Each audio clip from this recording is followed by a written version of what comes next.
మరో బ్రేకింగ్ చూస్తున్నాం. శంషాబాద్ ఎయిర్పోర్ట్ పరిధిలో డ్రోన్లను బ్యాన్ చేశారు సిపి అవినాష్ మహంతి. విమానాశ్రయానికి 10 కిలోమీటర్ల పరిధిలో డ్రోన్లను నిషేధించారు. ప్రయాణికుల భద్రత దృష్ట్యా ఈ నిర్ణయం తీసుకున్నట్లు స్పష్టం చేశారు. జూన్ 9 వరకు నిషేధాజ్ఞలు అమలులో ఉంటాయని స్పష్టం చేశారు అవినాష్ మహంతి.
శంషాబాద్ ఎయిర్పోర్ట్ పరిధిలో డ్రోన్లపై నిషేధం కొనసాగుతోంది. విమానాశ్రయానికి 10 కిలోమీటర్ల పరిధిలో డ్రోన్లను నిషేధించారు. ప్రయాణికుల భద్రత దృష్ట్యా ఈ కీలక నిర్ణయం తీసుకున్నట్లుగా కూడా స్పష్టం చేశారు.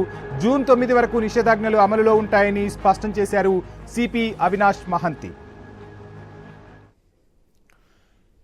ఇక తాజా పరిస్థితులైతే యుద్ధ వైపు అడుగులు పడుతూ ఉన్నట్లుగా తెలుస్తుంది. మొత్తంగా ప్రధానమంత్రి ఒక కీలక నిర్ణయాన్ని అయితే వెలువడించారు. యుద్ధ సన్నద్ధతకు పూర్తిగా సైనికులు సన్నద్ధం కావాలని, ఇక యుద్ధం వైపు అడుగులు వేయబోతున్నట్టుగా కూడా కొద్దిసేపటి క్రితమే ఆదేశాలు జారీ చేశారు. ఇక ఇదే అంశానికి సంబంధించి మనం ఒక డిస్కషన్ చేపడదాం. దానికి సంబంధించి కృష్ణాంజనేయులు గారు పొలిటికల్ అనలిస్ట్ మనకు సిద్ధంగా ఉన్నారు. అదేవిధంగా ప్రశాంత్ ఐ న్యూస్ ప్రతినిధి సిద్ధంగా ఉన్నారు. వెంకటేశ్వర రెడ్డి గారు బీజేపీ నుంచి మనతో పాటు మాట్లాడేందుకు సిద్ధంగా ఉన్నారు. ముందుగా కృష్ణాంజనేయులు గారు, వెంకటేశ్వర రెడ్డి గారు, గుడ్ ఈవినింగ్ అండి. Very good evening. Sir, Prashant, చూస్తున్నాం శంషాబాద్ ఎయిర్పోర్ట్లో కూడా డ్రోన్లకు సంబంధించి తాజా నిర్ణయాలు వెలువడుతున్నాయి. ఎక్కడా కూడా డ్రోన్లు ఎగరేయొద్దని చెప్పి తాజాగా సిపి ఆదేశాలు జారీ చేసినట్టుగా తెలుస్తుంది. ఇక నగర వ్యాప్తంగా ఎటువంటి ఆంక్షలు విధించబోతున్నారు? మొత్తంగా ఏం జరుగుతోంది? నగరంలో ఇంకా ఏమైనా ఆంక్షలు విధించే అవకాశాలు ఉన్నాయా?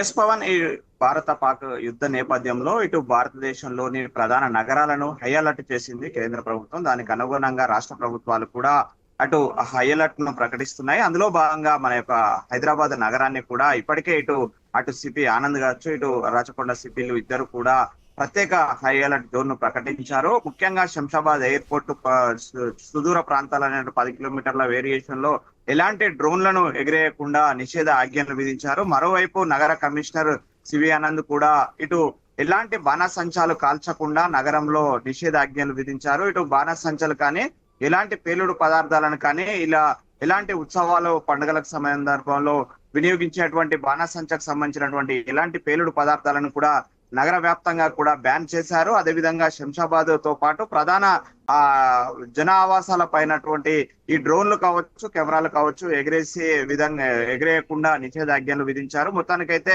హైదరాబాద్ ను కూడా ఒక హై అలర్ట్ జోన్ గా పెట్టేసి అటు శంషాబాద్ ఎయిర్పోర్ట్ తో పాటు నగరం మొత్తం కూడా ఎలాంటి అవాంఛనీయ సంఘటనలు జరగకుండా ప్రత్యేకమైన జోన్ గా కేటాయించి భారీ భద్రతా ఏర్పాట్ల నడుమ ఈ యొక్క హైదరాబాద్ నగరాన్ని కూడా కట్టుదిట్టం చేశారు. మరోవైపు అందాల పోటీలకు కూడా 5,000 మంది భద్రతా ఏర్పాట్లు కూడా ప్రభుత్వం చేస్తున్న నేపథ్యంలో మిగతా పాక్ దాడుల నేపథ్యంలో కూడా ప్రత్యేకమైనటువంటి అలర్ట్స్ జారీ చేశారు. అందులో ముఖ్యంగా శంషాబాద్ ఎయిర్పోర్ట్ తో పాటు మొత్తం కూడా హైదరాబాద్ నగరం మొత్తం కూడా ఎలాంటి బాణసంచా పేల్చకుండా ఈ యొక్క నిషేధ ఆజ్ఞలు అమలు చేస్తున్నారు పవన్. మరోవైపు ఉదయం నుంచి కూడా కొన్ని కీలక పరిణామాలు జరుగుతున్నాయి. ఢిల్లీలో ఉదయం ప్రధానమంత్రి నివాసంలో అజిత్ దోవల్ కలవడము, అనంతరము త్రివిధ దళాలతో పాటు హోంమంత్రి అమిత్ షా, రక్షణ శాఖ మంత్రి రాజ్నాథ్ సింగ్ తో ప్రత్యేక భేటీ కూడా మోడీ అయ్యాడు. ఆ భేటీ కూడా కొద్దిసేపటి క్రితమే ముగిసింది. ఆ భేటీ అనంతరం అయితే దేశవ్యాప్తంగా ఒక చర్చ కూడా సాగుతుంది పవన్.